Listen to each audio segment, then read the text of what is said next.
ನಮಸ್ಕಾರ. ಪಕ್ಷಿಗಳು ನಡಿಬೇಕಾದ್ರೆ ತಲೆ ತೆಗೆಯೋದೇಕೆ? ಪಕ್ಷಿಗಳು ನಡಿಬೇಕಾದ್ರೆ ತಲೆಯನ್ನು ಹಿಂದೆ ಮುಂದೆ ಅಲುಗಾಡಿಸ್ತಾ ನಡೆಯೋದನ್ನು ನಾವು ಸಾಮಾನ್ಯವಾಗಿ ನೋಡಿರ್ತೀವಿ. ಇದು ನಮ್ಮ ಗಮನ ಸೆಳೀತಕ್ಕಂಥ ವಿಶಿಷ್ಟವಾದ ವರ್ತನೆಯಾಗಿ ಕಾಣಿಸುತ್ತೆ. ಇದು ಕೇವಲ ಹೊರಗಿನಿಂದ ಕಾಣುವ ವಿಚಿತ್ರ ಚಲನೆ ಅಲ್ಲ. ಆದರೆ ಹಿಂದೆ ಗಾಢವಾದಂಥ ಜೀವವಿಜ್ಞಾನ ಮತ್ತು ನರವಿಜ್ಞಾನ ಸಂಬಂಧಿಸಿದಂಥ ಕಾರಣಗಳಿದ್ದಾವೆ. ಪಕ್ಷಿಗಳ ದೃಷ್ಟಿ ವ್ಯವಸ್ಥೆ, ಸಮತೋಲನ ವ್ಯವಸ್ಥೆ ಹಾಗೂ ಪರಿಸರದಲ್ಲಿ ಆಹಾರ ಹುಡುಕುವ ಅವಶ್ಯಕತೆ ಇವೆಲ್ಲವೂ ಸೇರಿ ಪಕ್ಷಿಗಳು ಕುತ್ತಿಗೆಯನ್ನು ಮುಂದಕ್ಕೆ ಚಾಚಿ ದೇಹವನ್ನು ಮುಂದಕ್ಕೆ ಎಳ್ಕೊಂಡು ಹೋಗ್ತಕ್ಕಂಥ, ಅಂದರೆ ಕುತ್ತಿಗೆ ಅಲುಗಾಡಿದಂತೆ ನಡೆಯುವಂಥ ವರ್ತನೆಯನ್ನು ರೂಪಿಸಿದ್ದಾವೆ. ನಮಗೆ ಹಕ್ಕಿಗಳು ತಲೆಯನ್ನು ಮುಂದೆ ಹಿಂದೆ ಆಡಿಸ್ತವೆ ಅಂತ ಆಗ್ತದೆ. ಆದರೆ ವಾಸ್ತವದಲ್ಲೂ ತಲೆಯನ್ನು ಹಿಂದೆ ಕೆಳೋದಿಲ್ಲ. ಹಕ್ಕಿಗಳು ನಡಿಬೇಕಾದ್ರೆ ಮೊದಲು ತಮ್ಮ ತಲೆಯನ್ನು ಮುಂದಕ್ಕೆ ಚಾಚ್ತವೆ. ನಂತರ ತನ್ನ ದೇಹವು ಆ ತಲೆಯ ಹಂತಕ್ಕೆ ಬರುವವರೆಗೆ, ಅಂದರೆ ತಲೆಯ ಜಾಗಕ್ಕೆ ಬರುವವರೆಗೆ ತಲೆಯನ್ನು ಗಾಳಿಯಲ್ಲಿ ಅಲ್ಲೇ ಸ್ಥಿರವಾಗಿ ಗಟ್ಟಿಯಾಗಿ ಹಿಡಿದಿಟ್ಕೊಳ್ತವೆ. ನಮಗೆ ಅವು ತಲೆಯನ್ನು ಹಿಂದೆ ಮುಂದೆ ಮಾಡಿದೆ ಅಂತ ಅನಿಸ್ತದಾದರೂ ಕೂಡ ಅದು ನಮ್ಮ ಕಣ್ಣಿನ ಭ್ರಮೆ ಮಾತ್ರ. ಹಕ್ಕಿಗಳಿಗೆ ಮನುಷ್ಯರಂತೆ ಕಣ್ಣುಗುಡ್ಡೆಗಳನ್ನು ವೇಗವಾಗಿ ಆಡಿಸೋದಕ್ಕೆ ಬರೋದಿಲ್ಲ. ಅವು ನಡಿಬೇಕಾದ್ರೆ ಜಗತ್ತು ಮುಸುಕಾಗಿ, ಅಂದರೆ ಬ್ಲರ್ ಆಗಿ ಕಾಣಬಾರದು ಅನ್ನೋ ಕಾರಣಕ್ಕೆ ಅವು ಈ ತಂತ್ರವನ್ನು ಬಳಸ್ತವೆ. ಸ್ಥಗಿತ ಹಂತ ಅಂದರೆ ಹೋಲ್ಡ್ ಫೇಸು.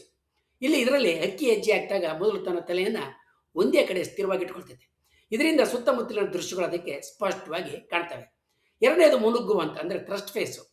ಇದರಲ್ಲಿ ದೇಹ ಮುಂದಕ್ಕೆ ಹೋದಂತೆ ತಲೆಯನ್ನು ವೇಗವಾಗಿ ಮತ್ತೆ ಇನ್ನೊಂದ್ಸಲ ಮುಂದಕ್ಕೆ ತಳ್ಳುತ್ತೆ. ಸರಳವಾಗಿ ಹೇಳ್ಬೇಕಂತ ಹೇಳಿದ್ರೆ ನಾವು ಅವುಗಳ ಕಣ್ಣುಗಳು ಕ್ಯಾಮರಾ ಸ್ಟೆಬಿಲೈಸರ್ ಥರ ಕೆಲಸವನ್ನು ಮಾಡ್ತವೆ. ಹೆಚ್ಚಿನ ಹಕ್ಕಿಗಳ ಕಣ್ಣುಗಳು ತಲೆಯ ಎರಡೂ ಬದಿಗಳಲ್ಲಿ ಇರ್ತವೆ. ಇದರಿಂದ ಅವುಗಳಿಗೆ ವಸ್ತುಗಳು ಎಷ್ಟು ದೂರದಲ್ಲಿದ್ದಾವೆ ಅಂತ ನಿಖರವಾಗಿ ತಿಳಿಯೋದು ಕಷ್ಟ. ತಲೆಯನ್ನು ಆಡಿಸೋದ್ರಿಂದ ವಿಭಿನ್ನ ಕೋನಗಳಿಂದ ದೃಶ್ಯಗಳು ದಕ್ಕಿ ಅಂತರ ಅಥವಾ ದೂರವನ್ನು ಅಳೆಯೋದಕ್ಕೆ ಅವಳಿಗೆ ನೆರವಾಗ್ತದೆ. ಮಾನವರಿಗೆ ಎರಡು ಕಣ್ಣುಗಳ ಒಗ್ಗೂಡಿದ ದೃಷ್ಟಿಯಿಂದ ನೋಟದಿಂದ ಆಳವಾದ ಅಂದಾಜುಗಳು ದಕ್ಕುತ್ತವೆ. ಆದರೆ ಅನೇಕ ಪಕ್ಷಿಗಳ ಕಣ್ಣುಗಳು ತಲೆಯ ಬದಿಗಳಲ್ಲಿರ್ತವೆ. ಇದರಿಂದ ಅವುಗಳಿಗೆ ವಿಶಾಲ ದೃಷ್ಟಿ ವ್ಯಾಪ್ತಿ ದೊರಕುತ್ತದೆ, ಆದರೆ ಆಳದ ಅಂದಾಜು ಸಾಮರ್ಥ್ಯ ಕಡಿಮೆ. ತಲೆಯನ್ನು ಮುಂದೆ ಹಿಂದೆ ಅಲುಗಾಡಿಸೋದ್ರಿಂದ ಚಲನ ವ್ಯತ್ಯಾಸ, ಅಂದರೆ ಮೋಷನ್ ಪ್ಯಾರಲೆಕ್ಸ್ ಉಂಟಾಗ್ತದೆ. ಹತ್ತಿರದ ವಸ್ತುಗಳು ದೂರದ ವಸ್ತುಗಳಿಗಿಂತ ವೇಗವಾಗಿ ಚಲಿಸುವಂತೆ ಕಾಣ್ತವೆ. ಈ ದೃಶ್ಯ ವ್ಯತ್ಯಾಸದಿಂದ ಪಕ್ಷಿಗಳು ಆಹಾರ, ಕೀಟಗಳು ಅಥವಾ ಅಡ್ಡಿ ಅಡಚಣೆ ಎಷ್ಟು ದೂರದಲ್ಲಿದೆ ಅನ್ನೋದನ್ನು ಅಂದಾಜು ಮಾಡ್ಕೊಳ್ತವೆ. ಸಮತೋಲನ ಮತ್ತು ನರಮಂಡಲದ ಹೊಂದಾಣಿಕೆ ಪಕ್ಷಿಗಳ ಇಂಥ ವರ್ತನೆಗೆ ಇನ್ನೊಂದು ಕಾರಣ ಆಗೈತೆ. ನಡಿಬೇಕಾದ್ರೆ ದೇಹದಲ್ಲಿ ಉಂಟಾಗ್ತಕ್ಕಂಥ ಅಲುಗಾಟವನ್ನು ತಲೆ ಸ್ಥಿರವಾಗಿರಿಸೋದಕ್ಕೆ ಪ್ರಯತ್ನ ಮಾಡ್ತೈತೆ, ನಿಯಂತ್ರಿಸ್ತದೆ. ಇದರಿಂದ ಒಳಕಿವಿಯ ಸಮತೋಲನದ ವ್ಯವಸ್ಥೆ ಮತ್ತು ದೃಷ್ಟಿ ವ್ಯವಸ್ಥೆ ಒಟ್ಟಾರೆಯಾಗಿ ಸಮನ್ವಯದಿಂದ ಕೆಲಸವನ್ನು ಮಾಡ್ತವೆ. ತಲೆ ಸ್ಥಿರವಾಗಿರುವ ಕ್ಷಣಗಳಲ್ಲಿ ನರಮಂಡಲ ಪರಿಸರದ ಮಾಹಿತಿಯನ್ನು ಹೆಚ್ಚು ನಿಖರವಾಗಿ ಸಂಸ್ಕರಣೆಯನ್ನು ಮಾಡಬಹುದು. ಇದು ವಿಶೇಷವಾಗಿ ಭಕ್ಷಕ ಪ್ರಾಣಿಗಳಿಂದ, ಅಂದರೆ ಪ್ರೆಡೇಟರ್ ಪ್ರಾಣಿಗಳಿಂದ ರಕ್ಷಿಸಿಕೊಳ್ಳೋದಕ್ಕೆ, ಹಾಗೆ ಆಹಾರವನ್ನು ಬೇಗ ಗುರುತಿಸೋದಕ್ಕೆ ನೆರವಾಗುತ್ತೆ. ಎಲ್ಲ ಹಕ್ಕಿಗಳು ಈ ರೀತಿ ತಲೆಯಲ್ಲಾಡಿಸುವ ಕೆಲಸವನ್ನು ಮಾಡೋದಿಲ್ಲ. ಸಾಮಾನ್ಯವಾಗಿ ನೆಲದ ಮೇಲೆ ಆಹಾರವನ್ನು ಹುಡುಕ್ತಕ್ಕಂಥ ಹಕ್ಕಿಗಳಲ್ಲಿ ಈ ವರ್ತನೆ ನಮಗೆ ಎದ್ದು ಕಾಣ್ತೈತೆ. ಪಾರಿವಾಳಗಳು, ಅಂದರೆ ಪಿಜನ್ಸು, ಕೋಳಿಗಳು, ಚಿಕನ್ಸು, ಕೊಕ್ಕರೆಗಳು, ಕ್ರೇನ್ಸು ಹೆಚ್ಚಾಗಿ ತಲೆಯನ್ನು ಮುಂದಕ್ಕೆ ಚಾಚ್ತವೆ. ಗಿಳಿಗಳು ಅಥವಾ ಗುಬ್ಬಚ್ಚಿಗಳಂಥ ಸಣ್ಣ ಹಕ್ಕಿಗಳು ಸಾಮಾನ್ಯವಾಗಿ ನಡೆಯುವ ಬದಲು ಜಿಗಿತವೆ, ಅಂದರೆ ಹಾಪಿಂಗ್. ಹೀಗೆ ಜಿಗಿಬೇಕಾದ್ರೆ ಅವುಗಳಿಗೆ ತಲೆ ಆಡಿಸುವ ಅವಶ್ಯಕತೆ ಇರೋದಿಲ್ಲ.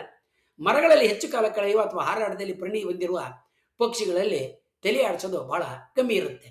ಇದರಿಂದ ಈ ವರ್ತನೆ ಪರಿಸರಕ್ಕೆ ಅನುಗುಣವಾಗಿ ವಿಕಸವಾಗಿದೆ ಅಂತ ಸ್ಪಷ್ಟವಾಗಿ ಗೊತ್ತಾಗುತ್ತೆ. ಹಕ್ಕಿಗಳು ಕತ್ತಲಲ್ಲಿ ನಡಿಬೇಕಾದ್ರೆ ಅಥವಾ ಕಣ್ಣಿಗೆ ಪಟ್ಟಿ ಕಟ್ಟಿದಾಗ ಕೆಲವು ಪ್ರಯೋಗಗಳ ಪ್ರಕಾರ ತಲೆಯನ್ನು ಆಡಿಸೋದಿಲ್ಲ. ಇದರರ್ಥ ಅವುಗಳ ಈ ನಡೆಯೇ ಕೇವಲ ದೃಷ್ಟಿಗೆ ಸಂಬಂಧಿಸಿದ್ದೇ ಹೊರತು ದೈಹಿಕ ಸಮತೋಲನಕ್ಕೆ ಅಲ್ಲ ಅಂತ ಗೊತ್ತಾಗುತ್ತೆ. ನೀವು ಒಂದು ಹಕ್ಕಿಯನ್ನು ಹಿಡಿದು ಟ್ರೆಡ್ಮಿಲ್ ಮೇಲೆ ನಿಲ್ಲಿಸಿದರೆ ಅದರ ಸುತ್ತಲಿನ ವಾತಾವರಣ ಸ್ಥಿರವಾಗಿದ್ದರೆ ಅದು ಮುಂದಕ್ಕೆ ಹೋಗಬೇಕಾದ್ರೆ ತಲೆಯನ್ನು ಅಲರಿಸೋದಿಲ್ಲ. ಯಾಕಂದರೆ ಅದರ ದೃಷ್ಟಿಗೆ ಯಾವುದೇ ಬದಲಾವಣೆ ಇರೋದಿಲ್ಲ. ಒಟ್ಟಾರೆಯಾಗಿ ಸಾರಾಂಶ ರೂಪದಲ್ಲಿ ಹೇಳೋದಾದರೆ, ಪಕ್ಷಿಗಳು ನಡಿಬೇಕಾದ್ರೆ ತಲೆಯನ್ನು ಅಲುಗಾಡಿಸೋದು ಕೇವಲ ಅದರ ಅಭ್ಯಾಸ ಅಲ್ಲ, ಅದು ದೃಷ್ಟಿಯ ಸ್ಥಿರೀಕರಣ, ದೂರದ ಅಂದಾಜು ಮತ್ತು ಸಮತೋಲನ ಕಾಪಾಡಿಕೊಳ್ಳುವ ವಿಕಾಸದ ಒಂದು ಪರಿಹಾರ ಆಗೈತೆ. ವಿಕಾಸದ ಪ್ರಕೃತಿಯಲ್ಲಿ ಪರಿಸರದ ಸವಾಲುಗಳಿಗೆ ತಕ್ಕಂತೆ ರೂಪುಗೊಂಡಂಥ ಈ ಸೂಕ್ಷ್ಮವಾದಂಥ ನಡಿಗೆ ಶೈಲಿ ಪಕ್ಷಿಗಳು ಬದುಕುಳಿಯುವ ಸಾಮರ್ಥ್ಯವನ್ನು ಹೆಚ್ಚಿಸ್ತಕ್ಕಂಥ ಪ್ರಮುಖವಾದಂಥ ಒಂದು ಲಕ್ಷಣವಾಗಿದೆ. ಅದಲ್ಲದೆ ಹಕ್ಕಿಗಳು ತಲೆ ಆಡಿಸಿ ನಡೆಯುವಂಥ ಇತರ ವಿಚಿತ್ರವಾದಂಥ ನಡವಳಿಕೆಗಳನ್ನು ಕೂಡ ತೋರಿಸ್ತವೆ. ಅಂಥ ನಡವಳಿಕೆಗಳನ್ನು ಕುರಿತಾಗಿ ಮುಂದಿನ ಇನ್ನೊಂದು ವಿಡಿಯೋದಲ್ಲಿ ನೋಡೋಣ. ವಂದನೆಗಳೊಂದಿಗೆ.